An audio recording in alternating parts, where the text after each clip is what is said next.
وعلیکم السلام ورحمۃ اللہ۔ لیسٹر گروپ کی طرف سے 2 سوال ہیں جی، جو میرے مہمان ہیں وہ خود تو نہیں کر رہے لیکن مجھے انہوں نے ارشاد فرمایا۔ ٹھیک ہے، شوق سے فرمائیے۔ وہ 2 سوال کوئی ہمارے بنیادی عقائد کے متعلق نہیں ہیں، احمدیہ جماعت کے عقائد کے متعلق جنرل جو سوال ہیں۔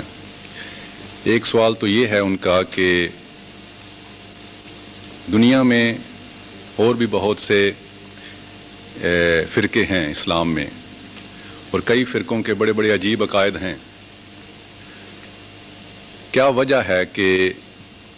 ان کو سب کو چھوڑ کر کوئی ان کی طرف نظر نہیں اٹھاتا؟ کیا وجہ ہے کہ صرف جماعت احمدیہ کی جو پرسیکیوشن ہے وہی ہوتی ہے، سبھی مل کے اسی کی مخالفت کرتے ہیں؟ اس کے متعلق آپ کا کیا نظریہ ہے اور کیا جواب ہے؟ اور دوسرا سوال جب اس پہلے یہ ہو جائے پھر آپ تشریح رکھیں جب تک۔ اس کا جواب جہاں تک جماعت احمدیہ کا تعلق ہے، یعنی ہمارے ایمان کا جہاں تک تعلق ہے، وہ تو مختصر یہ ہے کہ یہ تو ہمارے ایمان کو تقویت دینے والی بات ہے، کیونکہ قرآن کریم نے جو تاریخ مذاہب کی محفوظ کی ہے اس کے مطابق جب بھی خدا کی طرف سے کوئی بھیجا جاتا ہے اس کی مخالفت میں سارے اکٹھے ہو جاتے ہیں، خواہ وہ آپس میں اختلاف بھی رکھتے ہوں، اور اس تاریخ میں آپ کوئی تبدیلی نہیں دیکھیں گے۔ چنانچہ قرآن کی فرماتا ہے تحسبهم جميعا وقلوبهم شتى،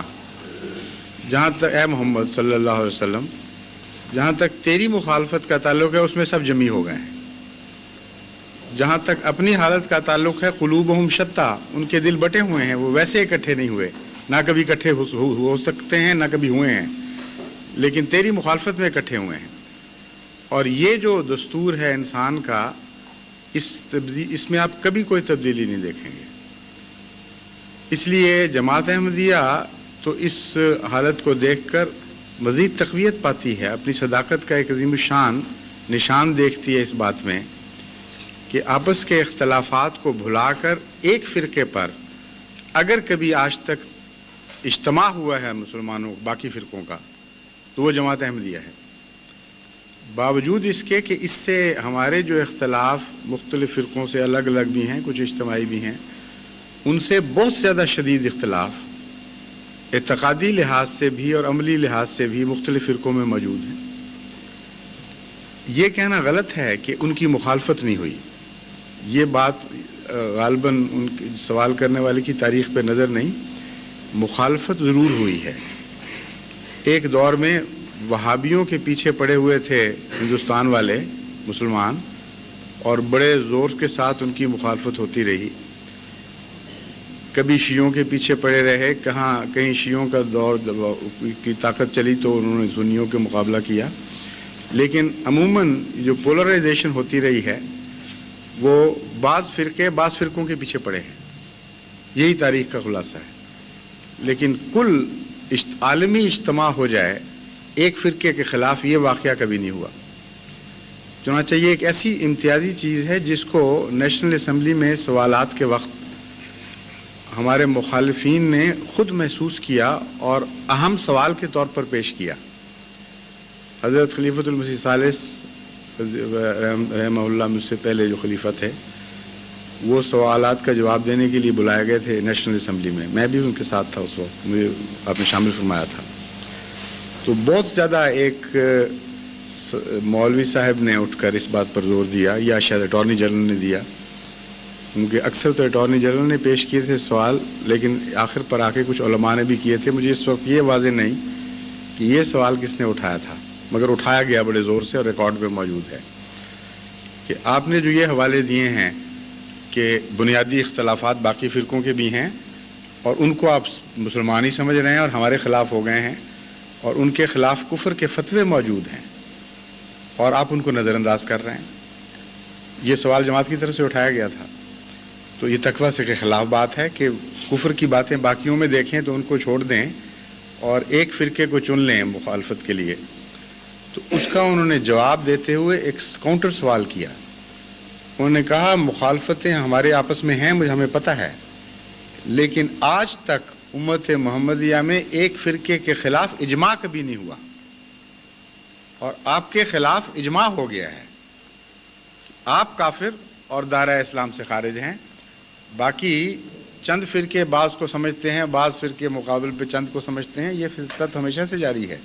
لیکن آپ نکال کے دکھائیں کہ ایسا کبھی اجماع ہوا ہو یا نہ ہوا ہو. جماعت احمدیہ نے تسلیم کیا، یہ تاریخی حقیقت بالکل سچی ہے، اور قرآن کی اس آیت کے عین مطابق ہے. تحسبهم جمیعا، اجماع ضرور ہوا ہے، وقلوبهم شتیٰ، لیکن آپس میں بٹے ہوئے ہو. اجماع ہوا ہے جماعت احمدیہ کی مخالفت پر. اس اجماع کے متعلق جماعت احمدیہ نے یہ ایک موقف پیش فرمایا کہ اس اجماع کا ذکر احادیث میں موجود ہے، اس لیے ہماری باتوں کو تو تم نہیں مانو گے، لیکن اگر تمہیں حضرت اقدس محمد مصطفیٰ صلی اللہ علیہ وآلہ وسلم سے سچا پیار اور عقیدت ہے، تم غلامی کا سچا دعویٰ کرتے ہو، تو اب اس کی روشنی میں اس حدیث پر غور کرو کہ تمہارے اجماع کی حقیقت کیا ہے. ایک موقع پر آن حضرت صلی اللہ علیہ وآلہ وسلم نے اپنی امت کے بٹنے کا ذکر فرمایا اور بڑے درد سے یہ بتایا کہ جس طرح یہود بدتبدیل 72 فرقوں میں بٹ گئے تھے، میری امت بھی پھٹتے پھٹتے 72 فرقوں میں پھٹ کے منقسم ہو جائے گی. پھر فرمایا کہ ایک جماعت پھر خدا بنائے گا، یعنی ایک جماعت ہوگی 73ویں، اور وہ جماعت، اس جماعت کے سوا کلہم فی النار، وہ باقی سارے فرقے ناری ہوں گے. اس کا یہ مطلب نہیں کہ نعوذ باللہ ہر مسلمان جو دوسرے فرقوں سے تعلق رکھتا ہے جہنم میں جائے گا. یہ ایک ناراضگی کا اظہار ہے آن حضرت صلی اللہ علیہ وسلم کی طرف سے، یہ بتانے کا کہ وہ حقیقی مسلمان نہیں رہے. اس میں دو باتیں بہت عظیم الشان بیان ہوئیں. اول یہ کہ سواد اعظم کا دعویٰ کرنے والے کہ چونکہ سواد اعظم کا فیصلہ اس لیے سچا ہوگا، اس کے خلاف آن حضرت صلی اللہ علیہ وآلہ وسلم کا فتویٰ مل گیا کہ یہ اس کی بنیاد ہی کوئی نہیں کہ سواد اعظم کا فیصلہ سچا ہوتا ہے، بلکہ 73 میں سے ایک کو جماعت کہا اور جو بعد میں آنے والی ہے، اور 72 کو صداقت سے دور فرمایا، 72 کو صداقت سے ہٹا ہوا فرمایا. 72 کو ایک طرف رکھا، ایک تھیلی میں ڈالا، اور ایک کو ایک تھیلی میں ڈالا، ان دونوں کے درمیان امتیاز کر دیا. اب سوال یہ پیدا ہوتا تھا کہ ان 72 کی اس ایک کے مقابل پر کیا حیثیت ہے. تو حضرت خلیفۃ المسیح الثالث نے اسمبلی کے ممبروں سے بڑے ادب سے یہ درخواست کی، توجہ دلائی کہ تم مسلمان حکومت میں رہ کر اسلام کے نام پر حاصل ہونے والے ملک میں اپنی اسمبلی میں آن حضرت صلی اللہ علیہ وسلم کے فیصلے کے خلاف بغاوت نہ کرو. خدا تعالیٰ اس چیز کو پسند نہیں کرے گا، تمہیں اس کی سزا ملے گی. تم یہ تو کہہ سکتے ہو کہ 72 یہ ہیں ہمارے نزدیک اور ایک یہ ہے، مگر یہ نہیں کہہ سکتے کہ ایک جھوٹا ہے اور 72 سچے ہیں، کیونکہ رسول اللہ صلی اللہ علیہ وسلم نے جو فتویٰ دیا ہے 72 اور ایک کا مقابلہ کر کے، اس میں 72 کو جھوٹا کہا ہے اور ایک کو سچا کہا ہے. تم یہ کہہ سکتے ہو کہ تم 72 میں ہو، ہمیں جھوٹا کہنا چاہتے ہو تو ہمیں سواد میں داخل کر کے جھوٹا کہو، سواد اعظم سے نکال کے جھوٹا کہنے کا تمہارا حق کوئی نہیں بنتا. اس معاملے میں تمہارا فیصلہ نہیں چلے گا، چاہے تم 72 کے 72 اکٹھے ہو کر فیصلہ کرو، فیصلہ رسول اللہ صلی اللہ علیہ وسلم کا چلے گا. ہاں تم نے یہ اپنے ہاتھ سے اپنی تقدیر لکھ دی کہ ہم 72 ہیں اور یہ ایک ہے، اس لیے تم تو خودکشی کر رہے ہو اس فیصلے میں. آپ نے بار بار توجہ دلائی کہ دیکھو میں تمہیں پھر نصیحت کرتا ہوں کہ کم سے کم شیعہ ایران سے ہی نصیحت پکڑ لو. شیعہ ایران نے یہ فیصلہ نہیں کیا کہ 72 سچے اور ایک غلط، انہوں نے کہا 72 غلط اور صرف شیعہ سچے، اور یہ کہہ کر مسلمان کی تعریف یہ کی کہ جو شیعہ ہے وہ مسلمان ہے. چنانچہ ایران میں صرف ایک ہی اسلام ہے اس وقت، شیعہ اسلام، باقی اسلام سمجھتا ہی نہیں. وہ قانون کے طور پر سوائے شیعہ کے کسی کو مسلمان سمجھا ہی نہیں جا سکتا. تعریف میں جو داخل ہو گیا، آپ نے فرمایا غلط ہوگا تم نہ مانو، لیکن بغاوت نہیں ہے. کیونکہ رسول اللہ صلی اللہ علیہ وسلم کا فیصلہ ہے یہی کہ جہاں 72 ایک طرف ہوں گے اور ایک طرف ہوگا، ایک طرف ہو، تو تم 72 کو سچا اور ایک کو جھوٹا نہیں کہہ سکتے۔ اب اس کو ڈیولپ کریں مزید اس بحث کو، وہاں تو اتنی بحث ہو کر آپ نے وارننگ دے کے بات ختم کر دی تھی، تو جس پہلو سے دیکھیں بڑے ہی پرلطف نئے نئے مضمون جماعت احمدیہ کے حق میں ابھرتے جاتے ہیں۔ ایک یہ ہے کہ ان 72 کے اندر جن کے متعلق اسمبلی نے اعلان کیا اور اخباروں میں سرخیاں لگ گئیں کہ اسلام کے 72 فرقوں نے متفقہ طور پر جماعت احمدیہ کو دائرہ اسلام سے خارج کر کے باہر پھینک دیا ہے، یہ چھپے ہوئے اخبار پاکستان کے موجود ہیں، ہماری لائبریری میں یہ سرخیاں لگی ہوئی تھی، لفظ 72 لکھا ہوا اوپر، یہ خدا کی تقدیر نے لکھایا، بعد میں پچھتایا اور بعد میں ہم سے پوچھنے لگ گیا کہ کوئی نہیں 72 ہوئے ہی نہیں تھے، لیکن اللہ کی تقدیر جاری ہو گئی، اس فیصلے پر یہ چھپ گیا تھا سب کچھ۔ اب آگے چلیے، 72 میں ایسے لوگ موجود تھے جن کا عقیدہ یہ تھا کہ قبروں سے مانگنا، ان کی زیارت کرنا، یہ یقین رکھنا کہ قبروں پر ان میں مدفون لوگوں کی روحیں موجود ہوتی ہیں، جواب دیتی ہیں، اعانت کرتی ہیں جو مانگا جائے، اس عقیدے کے لوگ موجود تھے۔ اس عقیدے کے لوگ موجود تھے ان 72 میں جو یہ سمجھتے تھے کہ آن حضرت صلی اللہ علیہ وسلم حاضر ناظر ہیں اور اس معاملے میں خدا کے ساتھ شریک ہیں علم غیب میں بھی، اور جب آپ کا ذکر کیا جائے آپ وہاں تشریف لے آتے ہیں، موجود ہوتے ہیں، اسی لیے مولود میں کھڑے ہونے کا حکم ہے۔ اور اس عقیدے کے لوگ بھی تھے کہ جو یہ عقیدہ رکھے وہ پکا کافر، مشرک اور دائرہ اسلام سے خارج ہے، اور اس عقیدے کے لوگ بھی تھے کہ جو یہ عقیدہ نہ رکھے وہ پکا کافر، مشرک اور دائرہ اسلام سے اور کافر اور خارجی اور جو کچھ بھی بے دین ہے اس کا اسلام سے کوئی تعلق نہیں۔ اس دن یہ فیصلہ کیا دونوں نے مل کے کہ ہم مسلمان ہیں اور احمدی جھوٹے اور دائرہ اسلام سے خارج۔ اب تقویٰ کہاں باقی رہ گیا اس فیصلے میں؟ اتنا بنیادی اختلاف ہو اور اسلام کی چھاپ کی اجازت دے دینا، اس کا مطلب یہ بنا کہ اب اسلام کے اندر بیک وقت متضاد عقیدے رکھے جا سکتے ہیں۔ اسلام میں یہ بھی جائز ہے کہ انسان شرک کرے، اسلام میں یہ بھی جائز ہے کہ مشرک کو ناری جہنمی قرار دے، اور یہ بھی جائز ہے کہ شرک نہ کرے اور شرک نہ کرنے والے کو مشرک، جہنمی اور ناری قرار دیں، یہ سب اسلام ہے۔ اس فیصلے کے مطابق یہ بات بھی اسلام بن گئی کہ حضرت ابوبکر صدیق رضی اللہ تعالیٰ عنہ غاصب تھے، نعوذ باللہ صرف غاصب ہی نہیں بلکہ منافق تھے، منافقوں کے سردار تھے، اور آن حضرت صلی اللہ علیہ وآلہ وسلم کے بعد عشرہ مبشرہ کے سوا کوئی بھی مسلمان باقی نہیں رہا، سارا عرب منافق بن گیا اور ایک منافقانہ خلافت کی بنیاد ڈالی گئی۔ یہ عقیدہ بھی اس دن فیصلہ ہوا کہ پکا مسلمانوں کا عقیدہ ہے، اور یہ بھی فیصلہ ہو گیا کہ جو اس عقیدے کو جھوٹا اور لعنتی سمجھے اور سمجھے کہ یہ ظلم ہے، انتہا ہے، ایک صدیق کو کافر بلکہ نہ منافق بلکہ منافقوں کا سردار قرار دیا جائے، بڑا ظلم ہے، وہ بھی پکے مسلمان۔ یہ بھی فیصلہ ہو گیا کہ آج کے دن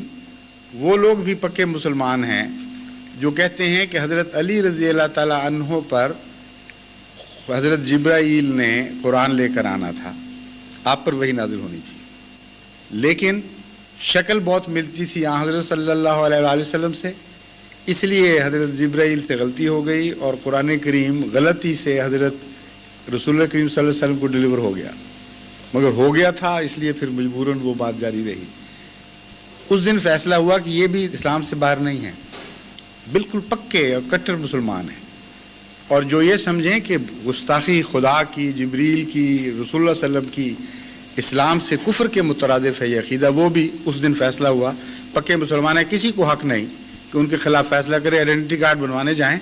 تو فوراً بنا دو، اس میں کوئی فرق نہیں پڑتا۔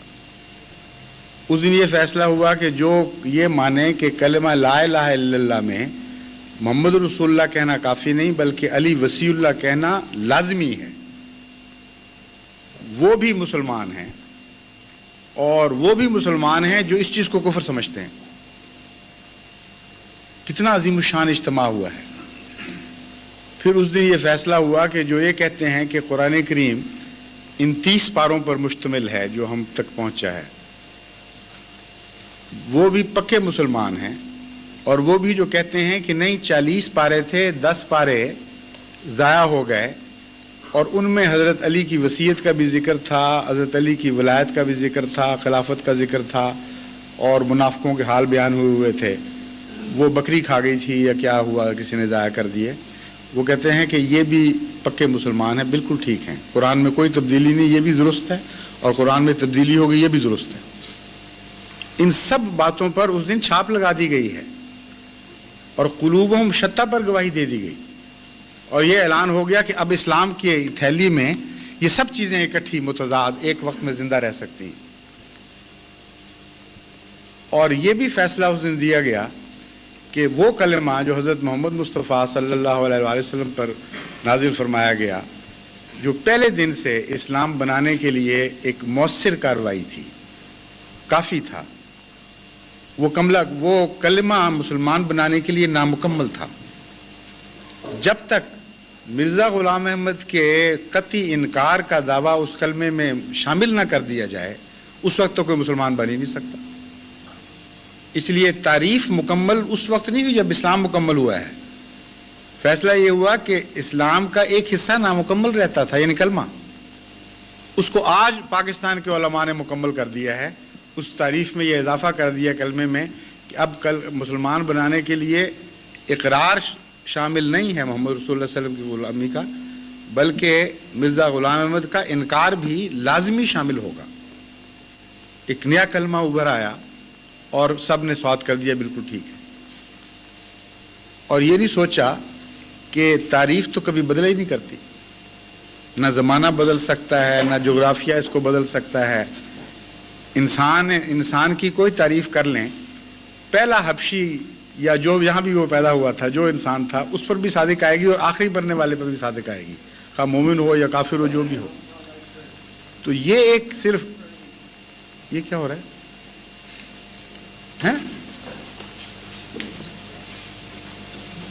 کیا؟ اچھا، تو بند کرا دیں. تو یہ بھی اس دن فیصلہ ہو گیا کہ اب یہ کلمہ جو تھا یہ نامکمل تھا، اب مکمل ہو گیا. اور یہ نہیں سوچا ان تعریف کرنے والوں نے کہ اگر یہ جھوٹا نبی ہے، اس نے جھوٹا دعویٰ کیا ہے، اس لیے ضروری ہو گیا ہے. تو حضرت صلی اللہ علیہ وسلم کی زندگی میں متنبی موجود تھا، ایک جھوٹا دعویٰ کرنے والا موجود تھا،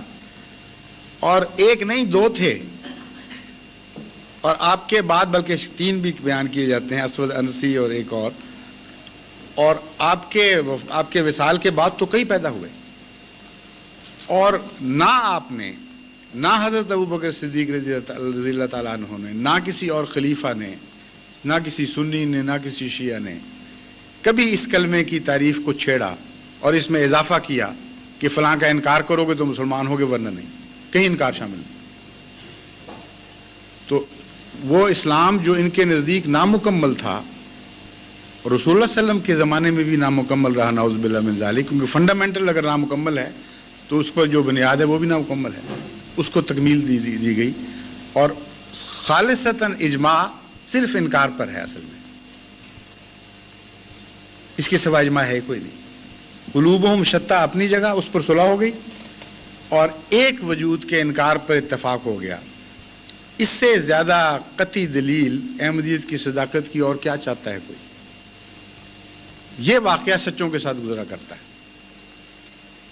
اور اگر یہ سچے ہوتے تو ان باتوں پہ کبھی صلح نہ کرتے جو ان کی بنیادی اختلاف کی باتیں تھیں. تقویٰ کا تقاضا تھا. اگر کل وہ ان کو غیر مسلم کہہ رہے تھے، کافر کہہ رہے تھے اس عقیدہ رکھنے والوں کو، تو اب بھی کہتے چلے جاتے، کہتے ان میں ایک اور اضافہ ہوا ہے. یہ کوئی کہتا تو اختلاف کا حق موجود تھا، لیکن ان کو کوئی رسول اللہ صلی اللہ علیہ وسلم کا باغی قرار نہیں دے سکتا تھا، یا اسلام کا باغی قرار نہیں دے سکتا تھا، لیکن اب یہ کہہ کر باغی بن گئے. وہاں اسی موقع پر جب حضور اکرم صلی اللہ علیہ وآلہ وسلم نے ایک اجتماع کی پیشگوئی فرمائی کہ 72 ایک طرف ہوں گے گویا، اور ایک طرف ہوگا، یہ اجماع کی پیشگوئی تھی اصل میں. کیونکہ اس کے بعد اس بیان کے بعد ایک سوال کرنے والے نے سوال کیا کہ یا رسول اللہ یہ تو بڑی فتنے کی بات ہے، کیا بنے گا، ہم کس طرح پہچانیں گے کہ وہ ایک کون ہے؟ بڑا ہی اہم سوال تھا۔ 72 میں سے، بلکہ اب 73 ہونے والے تھے، یہود کے زمانے میں 72 تھے، 73 میں سے ایک سچا اور باقی جھوٹے، یہ فیصلہ دے رہے ہیں امت کے سردار صلی اللہ علیہ وآلہ وسلم، اور حکم یہ ہے کہ سچے کو ماننا ورنہ تم بھی جھوٹے ہو جاؤ گے۔ کتنا مشکل کام۔ اگر دلائل میں گھسیٹتے حضرت صلی اللہ علیہ وآلہ وسلم اور کہتے کہ قرآن کا مطالعہ کرنا، حدیث کا مطالعہ کرنا، یہ دیکھنا وہ دیکھنا، تو اکثر بیچارے لا علم اور کمزور اور جسے پنجابی میں ماتر ساتر کہتے ہیں، یہ بیچارے لوگ ایرا وغیرہ یہ تو مارے جاتے۔ کتنا مشکل سوال ہے، آج بھی کسی عالم سے پوچھیں تو چکر میں پڑ جائے گا، مگر حضرت اقدس محمد مصطفیٰ صلی اللہ علیہ وآلہ وسلم کی شان نبوت دیکھیں، کیسا واضح صاف دماغ خدا نے دیا تھا، مشکل سے مشکل معاملے کو آسان فرما دیتے تھے۔ آپ نے جواب دیا کہ یہ کون سا مشکل کام ہے، ما انا علیہ و اصحابی، سچے کو پہچاننے کا طریق یہ ہوگا کہ جس حال پر میں ہوں اور میرے صحابہ ہیں، جو سچا فرقہ اس زمانے میں آئے گا اس کا یہی حال ہوگا۔ یہ حال دیکھنا تو کوئی مشکل نہیں ہوتا، دلیلیں نکالنی اور منطقی ایچ پیچ کو سمجھنا ہی مشکل کام ہے، لیکن ظاہری طور پر جو حال گزر رہے ہوتے ہیں قوموں کے، وہ پہچاننے مشکل نہیں ہوتے۔ حضرت صلی اللہ علیہ وآلہ وسلم اور آپ کے غلاموں کا کیا حال تھا، اس بارے میں جو کسی مسلمان کو کوئی بھی شک کی گنجائش نہیں، پڑھا لکھا ہو ان پڑھ ہو، اس کو یہ پتہ ہوگا